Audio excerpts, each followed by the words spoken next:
Bugum bum bum. Doo-doo-doo, doo-doo-doo.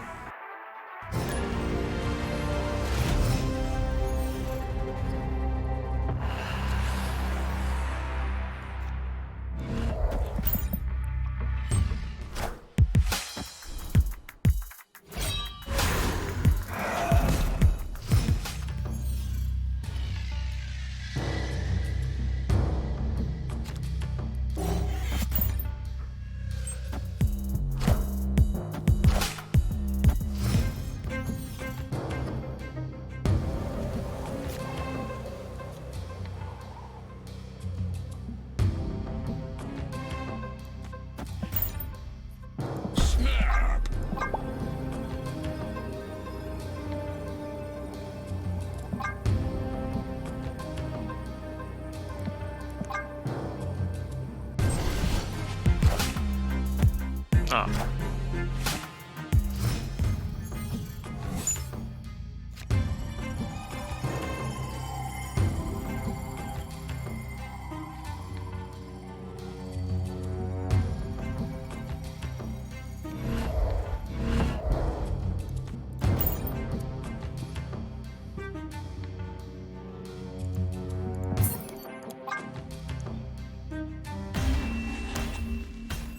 Escaped.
I need more 1 and 2 drops.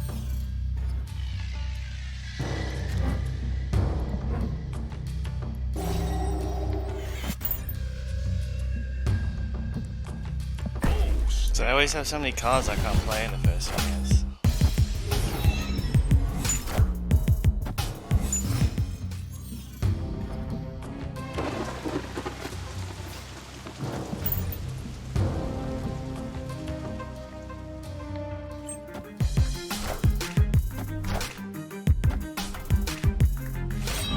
Free 7.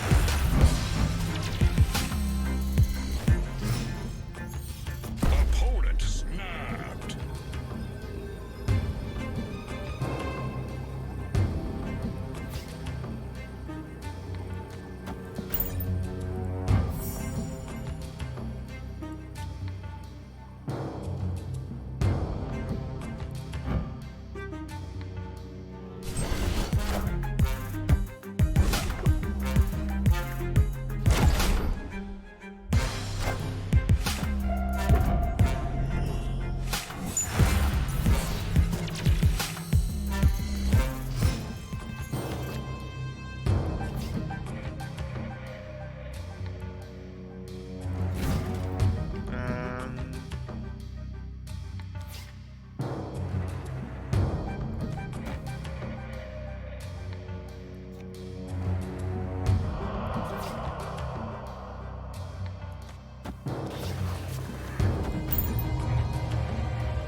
Venator.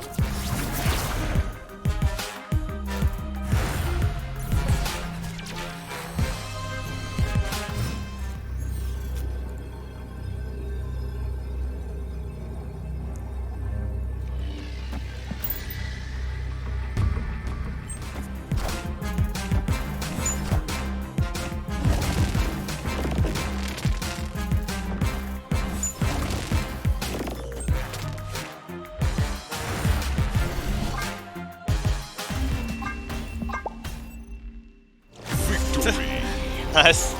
That Magneto won me the game. That was awesome.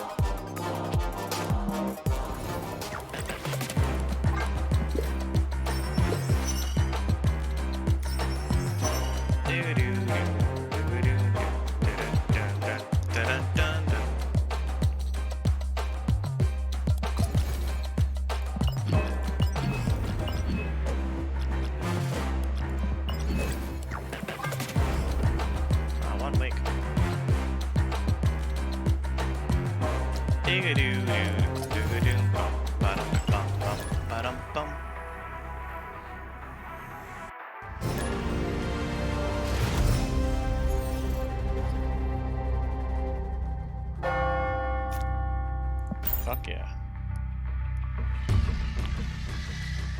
I wish someone played Marvel Snap so I can talk to someone about it. I don't have anyone.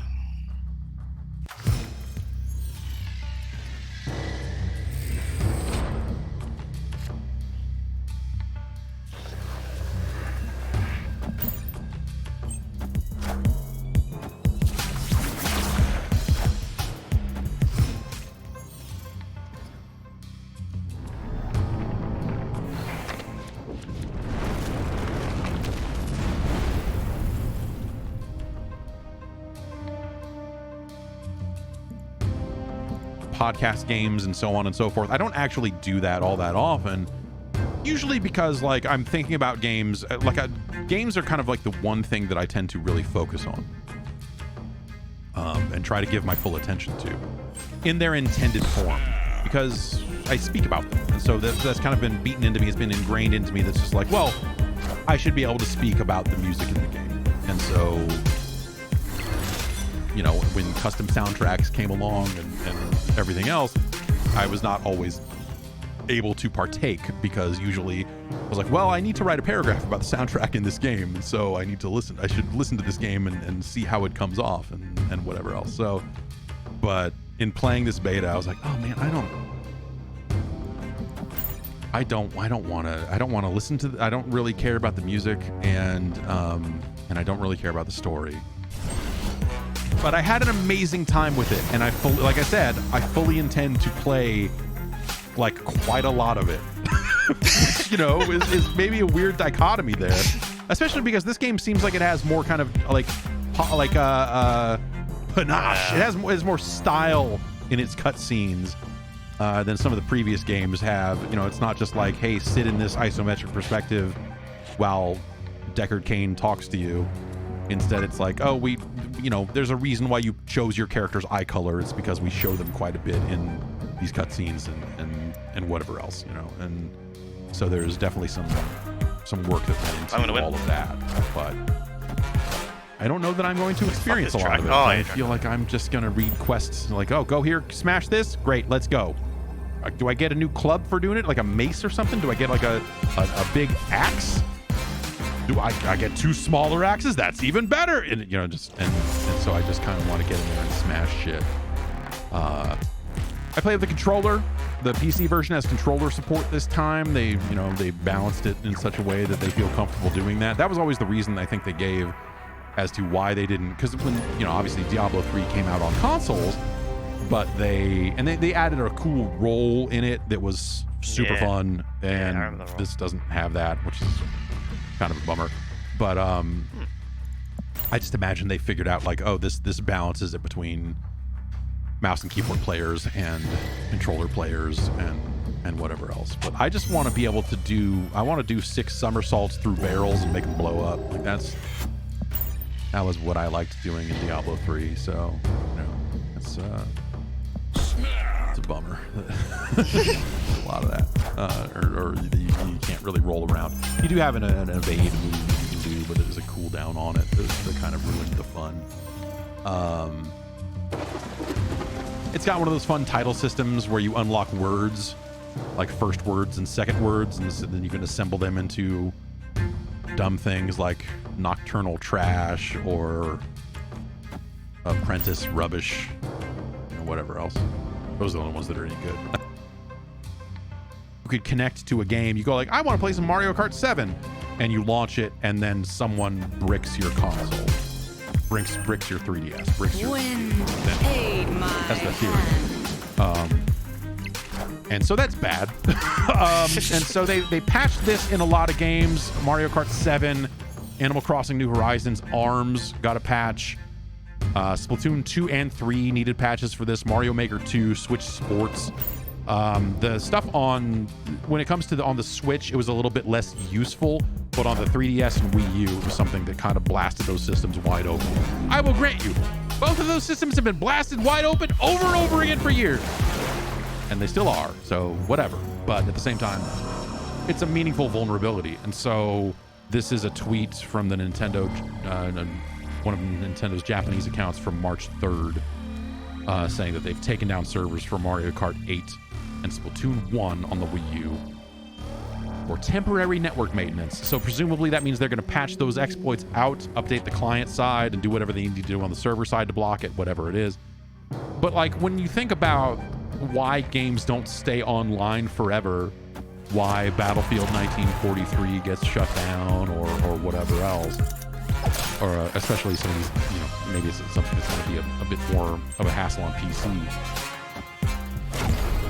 There's always the potential for like, hey, there's some vulnerability in here that maybe hasn't even been discovered yet, and we just kind of, we're not going to update it the same way Microsoft is done updating Windows 7. EA is done updating Battlefield Bad Company 1 and 2, and they have been for a very long time. And so for them, it's like, well, this is something that could potentially surface one day, but also no one's buying it, and so they feel perfectly justified in shutting it down. Now, obviously that's bad because it means that, well, the games go off sale, which is kind of neither here nor there, right? No, physical games didn't last on shelves forever either. Those games would go out of print and whatever else. But it sure would be nice if these games could be preserved in a more playable way legally. and everything there. So it's frustrating, you know. And you would also wish that, like, hey, in this situation, why can't the developers just put out some kind of server code or release something that is going to let players run their own custom servers for Bad Company 1 and 2 without having to connect to EA's dedicated server? And I suspect the answer there is that those games are just not engineered in such a way that they can do that easily. And on top of that, these are all like Frostbite engine games, and I'm sure that there's some stuff in the current server code that they do not want to put out in this older server code and don't want players to get their hands on. So, yeah, obviously there's a bunch of reverse engineering efforts happening and whatever else, but you know, we increasingly see people running their own custom dedicated servers and people hacking things together. I spent that time experimenting with those Call of Duty games with the, what is it, X Labs, that lets you run Call of Duty Ghosts, the old Modern Warfare 2, and is that it? There's one other one. Oh, Advanced Warfare. I think you can run on that as well. North Star lets you connect to custom dedicated Titanfall 2 servers, and that's pretty awesome. Because, you know, like, because that's, think about that. That's the other alternative, right? If you go try to connect to Titanfall 2 right now and go try to play an official online game, there's some vulnerability in that server that, like, people can just lock up your console remotely. They can just, like, do something on the server end and fuck you over, and then you're like, well, that's that. And so that should just be fixed. That's something that should just be fixed. That's been the case for a long time, too. The Titanfall 2 has been unplayable. And that's disturbing for a number of reasons. One of them being that Titanfall 2 is an amazing video game. And 3D. It should not be allowed to fall into this sort of state of disrepair. And I don't know why that happens. You know, I'm sure there are people at Respawn, right, that like, hey, yeah, I worked on Titanfall 2 and it's very near and dear to me and I can't believe it's in this state. Also, they will not allow us to fix it because we are working on this or this or this or this, you know, or whatever. It's like, we'll get to it when we can, but also we've got season 16 of Apex Legends, or, you know, like all that other stuff. And so it's very hard to go back and clean up your own whole weird mess, especially when the community is kind of doing it with this North Star stuff. And but that's really sad for console owners because they don't have that option, right? And Yellow Jacket. The Titanfall 2 stuff is really Zero power. sad because eventually they're just going to take that game down. You know, they're eventually just going to like, oh, well, it's been broken for 2 years, so no one's buying it, and we're not going to do the work. Zero power. Hey, we're good. And they will take the Titanfall servers offline. And then you'll only have North Star. And, you know, eventually, if these consoles ever get hacked in a meaningful way, maybe, well, I guess actually the PlayStation 4 has been hacked. I don't know the... I was gonna put in... What's the name? Blackout. I don't know the situation on Xbox Ones these days. I don't know that those have ever been really hacked. But anyway. Maybe you could take a modified console and redirect it to connect to a different set of dedicated servers. Maybe that will eventually be an option for people that own weird PlayStation 4s someday. I don't know, but that's pretty good. Point being, people shouldn't have to jump through these hoops to play classic games. It's sad that this is a thing that has to happen, and I think the Bad Company games 1 and 2, that was some of the best stuff that they did with that whole franchise. But those campaigns will still be playable in some form, and they were really great, fun campaigns. And so players will still be able to get their hands on that and see those campaigns, which are really the cool thing about it. But there was like really good destruction in those games too. Like it was like a really fun multiplayer game as well. And then, you know, over time they kind of just, well, I don't know. Now Battlefield is what it is, right? So so it's sad because Battlefield Bad Company 2 is maybe the best that franchise has ever been, campaign or online, whatever. And Yeah, that game. you know, the online is no longer replayable. Not that anyone was playing it, but at the same time, people should be able to go back and see it. And it's sad that they won't be able to. I guess I should get some Syndicate multiplayer in sooner rather than later, because eventually the day is going to come for that, right? Syndicate multiplayer? And we'll see if maybe, you know, like the console games will, well, I don't know. Yeah. EA was always a stickler back in the original Xbox Live days, because the whole pitch for Xbox Live was, hey, we're gonna keep running our own servers. We know, you know, or rather, the pitch for Xbox Live was we'll take care of the server shit for you. Just plug into our architecture, and we will handle it. We will always have servers for your games. And EA was like, oh, that sounds awesome. We want to opt out of that as hard as we can. We want to have. How about no? How about we just don't do that? How about we stay away from your whole promise of these servers will just keep running and we won't have to worry about it? We would rather worry about it so that we can shut down the Madden servers, and make sure that people aren't playing old Madden games and that they continue to buy new Madden games. We would like to be able to, we want to make sure we want to shut down these servers. Like, they literally said, fuck this. No, we want to make sure we can shut this shit off ourselves. It's crazy. Victory. And so some of those games, some of those original Xbox Live games require more work if you want to try to bring them back up and get them up and running. There's a team out there trying to rebuild original Xbox Live for use on modded consoles and I guess eventually emulators. And that's extremely exciting. So, but, you know, to work with some of those other games that had their own dedicated server architecture and whatever else, that's going to take a lot more work than just making Xbox Live work.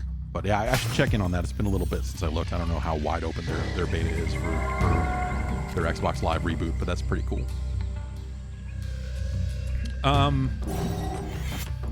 Fuck. You know, speaking of EA, this all kind of ties together, man, because like games today are everything's such a mess all the time. And I found myself looking at a trailer that EA put out for Need for Speed Unbound, which is the game they shipped last year. And this is content that I guess is hitting today as I go back and look at this. They put out a trailer saying like, we've got some content coming to the game. We're adding some stuff. It's Need for Speed Unbound Volume 2 is what they're calling it. And let's see what they say here. New ways to compare and compete in Lakeshore Online with the first free content update. The streets of Lakeshore just got hotter. Hit up your homies for exhilarating cop chases. Hit up your homies.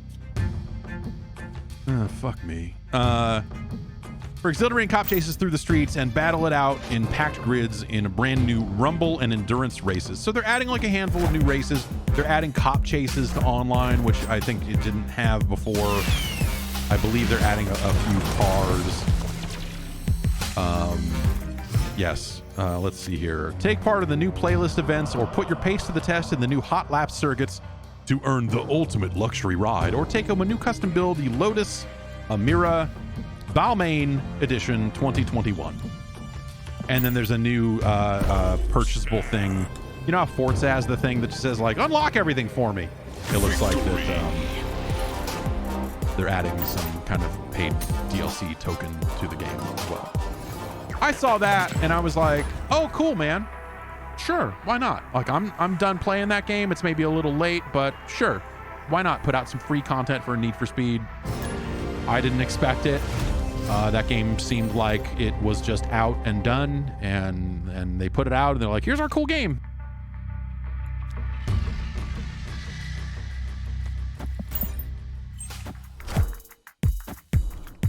No.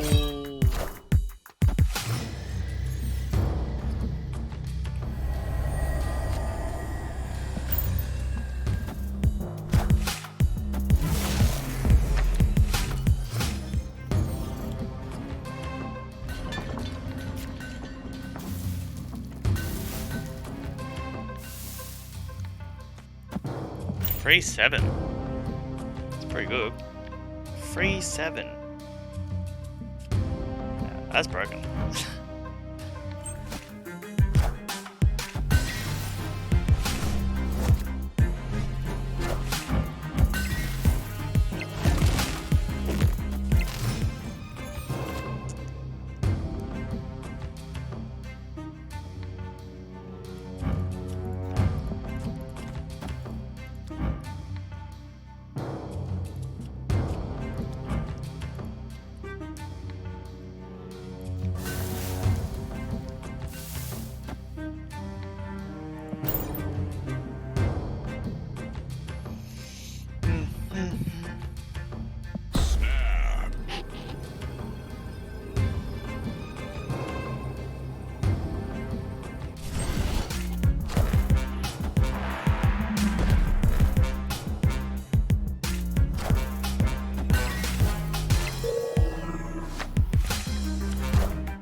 Adam Warlock.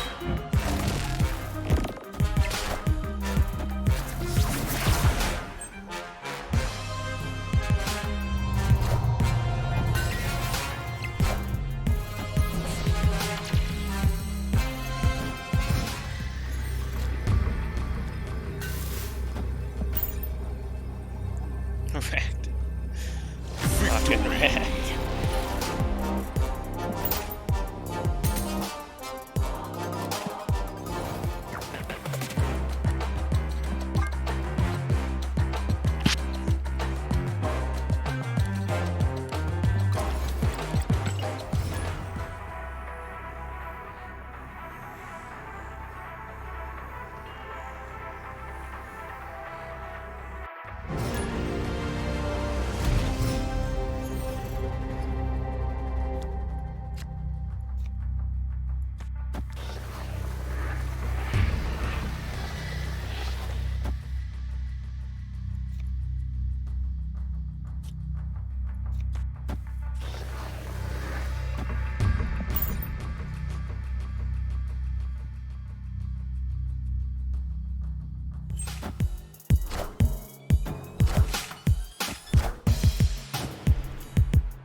Snap. 14.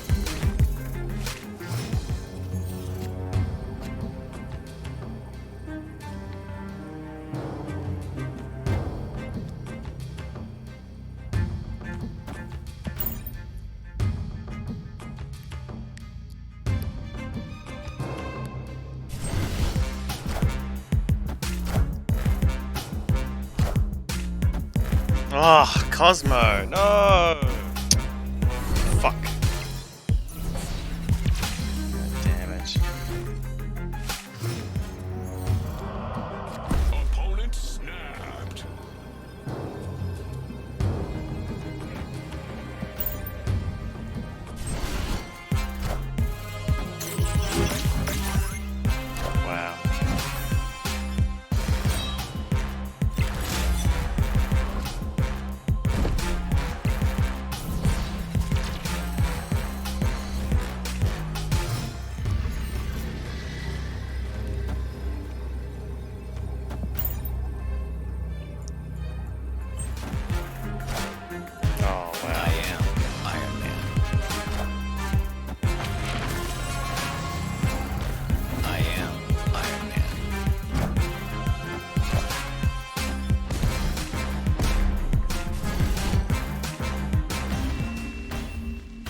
carve the highest power.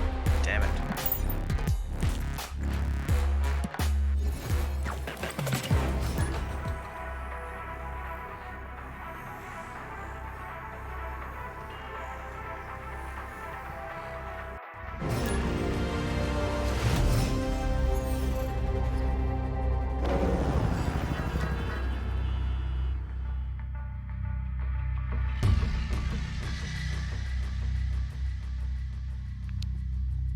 Random.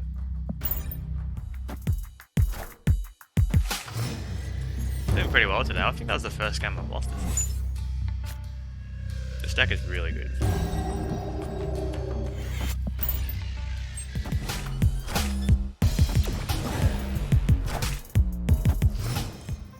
Oh, close lane.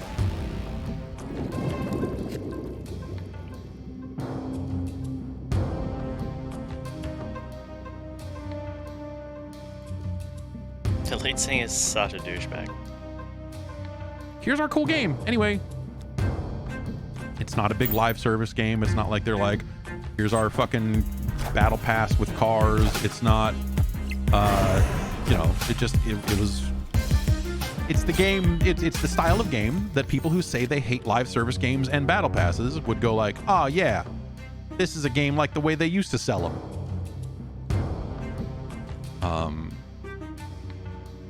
And someone in chat says all of that content really should have been part of the base game, though. The thing is, it is. I mean, they're not charging for it. It's a free update. It didn't happen at launch, and so, like, yeah, obviously the game would be better with more stuff at launch. And I didn't necessarily love the game at launch anyway. It's a little beside the point. But like the comments on this video it's a lot of that. You can't be serious. We waited 3.5 months for this. If this is the rate new content will be moved out, then it's wraps for this game. It's a lot of people going like, basically being like, I'm super impatient about the rate of free content for this game that is not being sold as a live service game that's going to have updates anyway. And what, you know, it's not one of these games where they're just like, here's our elaborate roadmap. It's Need for Speed. They put it out. They're like, here you go. And no one, the short version is no one is ever happy. Yeah.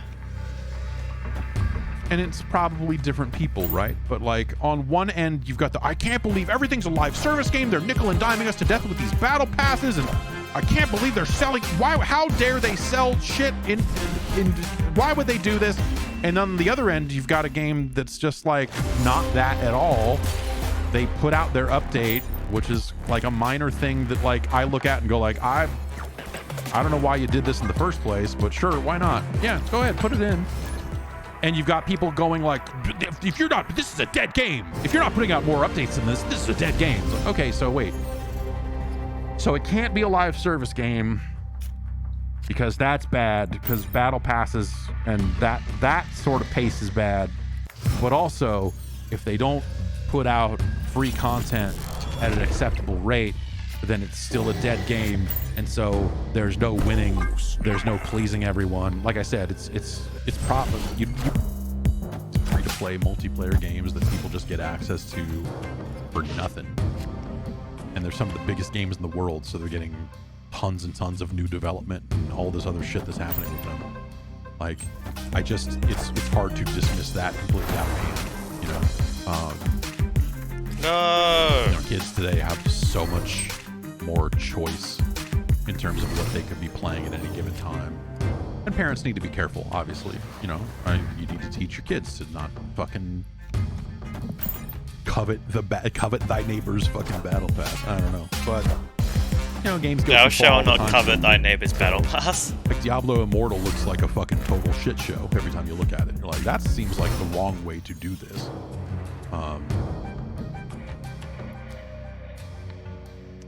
But yeah, you know, I guess like I can't just like look at that and throw it all away, because I remember not being able to afford new games, not being able to, you know, having to save and save and save to buy a game, and then buying a fucking bad one, and then being back to square one and being like, fuck. And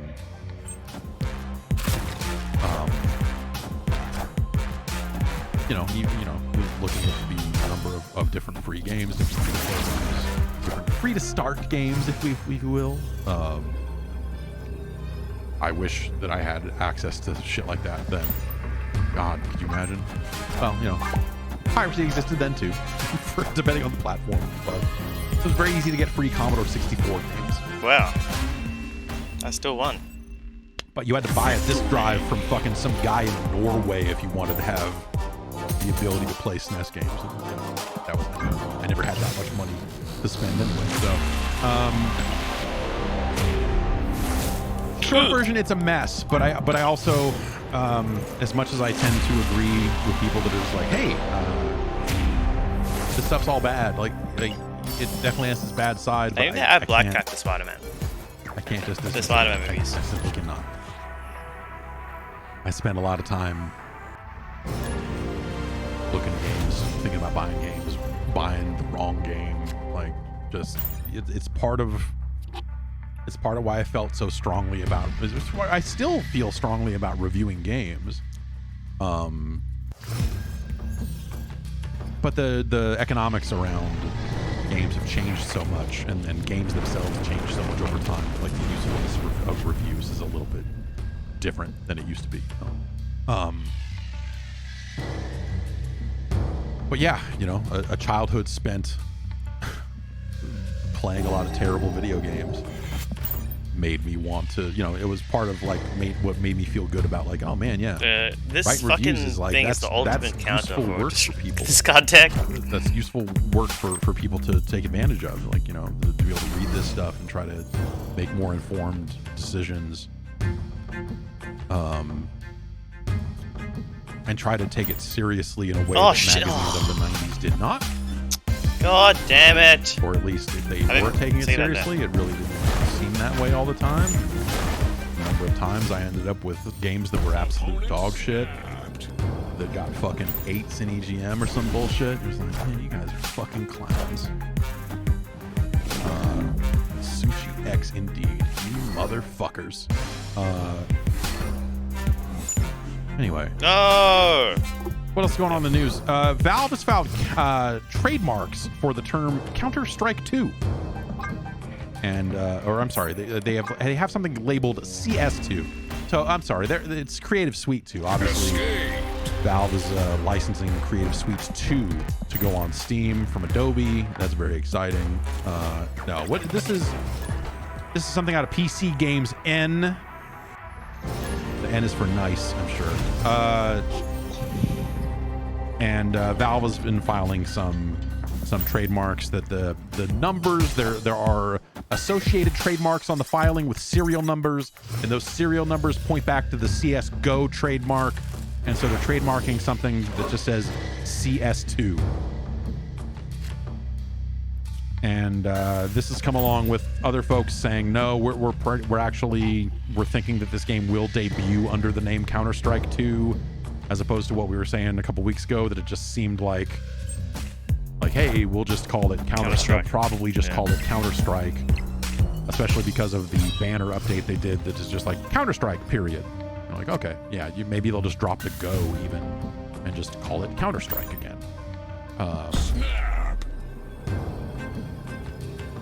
I wish I had the kind of time in my day that these people who track every move out of Valve do. Think of how much I could get done. I wouldn't use it to track Valve. Oh man, I would clean out the garage. I would get so much fucking done. But anyway, when people are not picking apart Steam updates in the Steam database, they're finding Counter-Strike. They're finding Counter-Strike notices being filed here for trademark stuff. We talked about it, but I am really just gonna get destroyed. To see what the fuck Valve is gonna do with Counter-Strike. I can't imagine it's gonna be as exciting as like what people are swirling around their heads and everything. But like, as someone who likes to play some of the fun modes, some of the non-serious modes in Counter-Strike, like I will happily fire up whatever the fuck they're putting out and play some goddamn gun game. I'll play some gun game with the best of them. So I find myself following this stuff. I'm like, yeah, man, fucking Counter-Strike update. That's cool. I didn't like Counter-Strike when it first came out. Couldn't stand it. Counter-Strike 1.6. That's an asshole game for assholes. Everything else. When Counter-Strike Go came out, I'm like, oh, you friendlied this up a little bit, but it is still Counter-Strike. And I came to terms with it. I was like, there's some modes in this game that let you respawn. Maybe that's all it takes. Someone asked, do you know if Brad Muir is still at Valve? Yes, Brad Muir was involved in the most recent Dota here. He was on Twitter saying that he worked on the most recent Dota update. So I never understand why people add more cards to a location. My understanding is that yes. Why?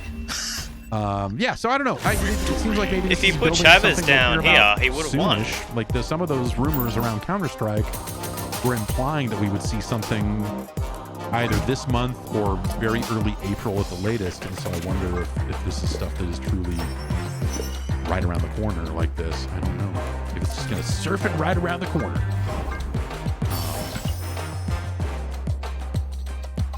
We'll see. What else? Strong Museum, the Museum of Play, have announced their finalists for the 2023 World Video Game Hall of Fame. They've announced a batch of games. They are taking votes. They have like an advisory panel, much like we do, and they're voting on it. But I guess users can vote on this, and if the user voting will be counted as one vote in the final tabulation with all of their advisors and so on and so forth. The list of games is widely varied this year. And here they are.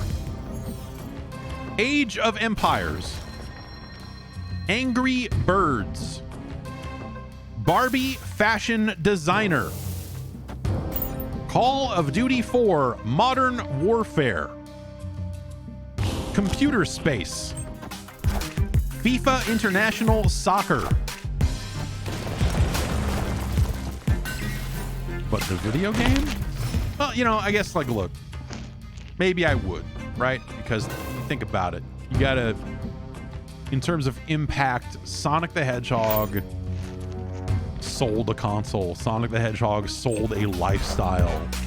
Sonic the Hedgehog ushered in the Attitude Era of video games. Love it or hate it. And so it's hard to...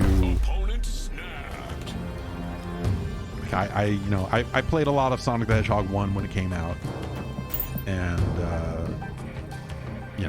because again, sometimes you buy video games and you can't return them. But also, I don't know, it had a cool debug mode. Eventually what I spent most of my time doing in that game. And it looks like the first year they inducted games was 2015, or at least that's the first year they list on their website. And that is Tetris. Really random question. Starting with bangers here. Tetris, World of Warcraft, Super Mario Brothers, Pac-Man, Doom, and Pong. That's like a fucking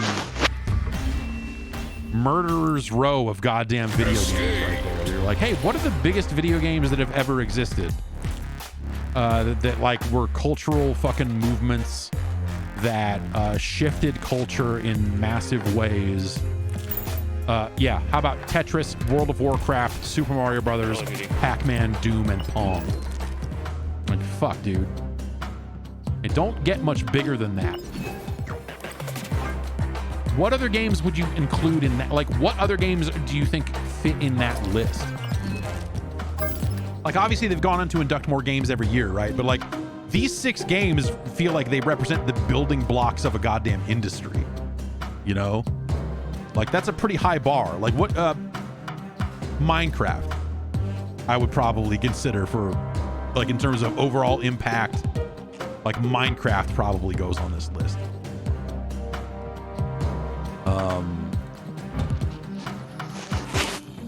The Sims, maybe. I don't know. I might go SimCity. Yeah. Do you put a fighting game on here? Does that?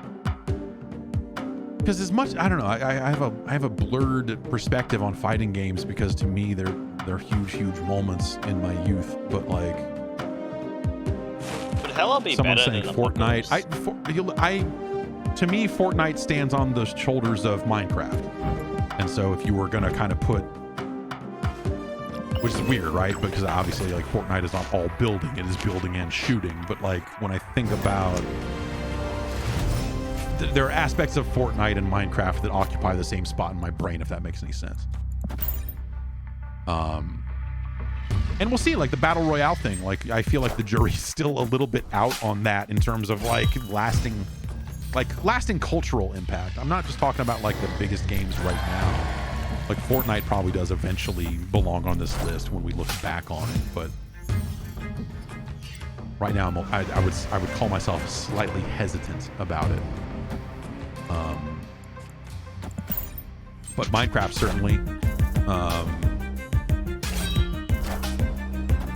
People are saying Mortal Kombat. Yeah, I mean, I could see it. Again, like, I have such a lasting relationship with Mortal Kombat that it's hard for me to kind of step outside of that and have like an outsider kind of perspective and say like, hey, does it belong on this list? Like, maybe, yeah, maybe it does. Maybe it does. Does it belong on there more so? Yeah, like a Grand Theft Auto probably belongs on this list, like a GTA 3. GTA 2, you know, the near future setting, the Zaibatsus and stuff. GTA 2 is probably the right game to include, right? That's the biggest one. No?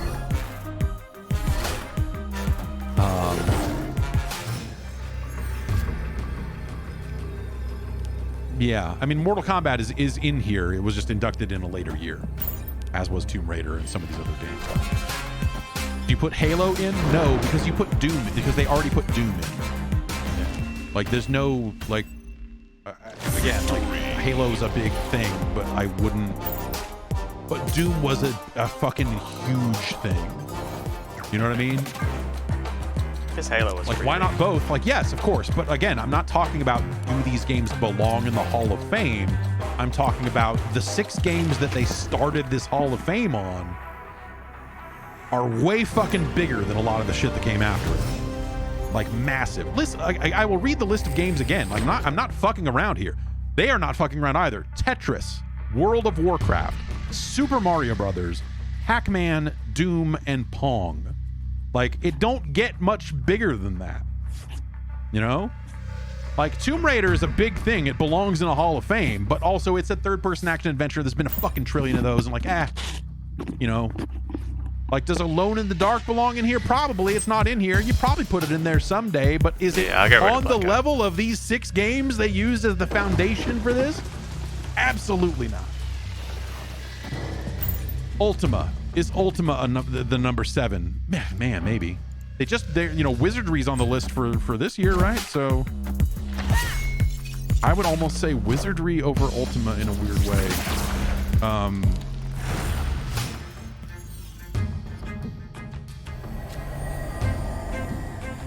But yeah, it's huh.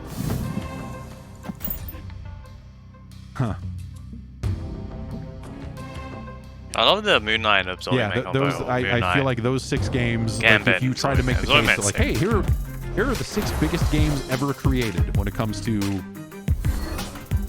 nice, you know, moving things for a video game industry or a culture or whatever. Like, to me, it's hard to get much bigger than those 6 games. You know, Pong is the game that launches Atari. Pong is the game that makes Atari able to put out the Atari 2600 and all of that other stuff. You know, there's, you know, Doom is obviously not the first-person shooter, but it became such a cultural touchstone for so many things.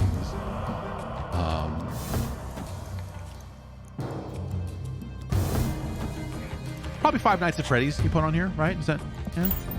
No? Anyway. They're taking votes on this for another day or two for this year's finals. Again, the 2023 finalists, which I assume they will pick 4 of these out of the 12 that they have here. Age of Empires, Angry Birds, Barbie Fashion Designer, Call of Duty 4, Computer Space, FIFA, GoldenEye, Last of Us, NBA 2K, Quake, Wii Sports, and Wizardry. If I'm picking 4 games there, I'm picking Wii Sports. No way. I'm picking Wizardry. I'm probably taking computer space.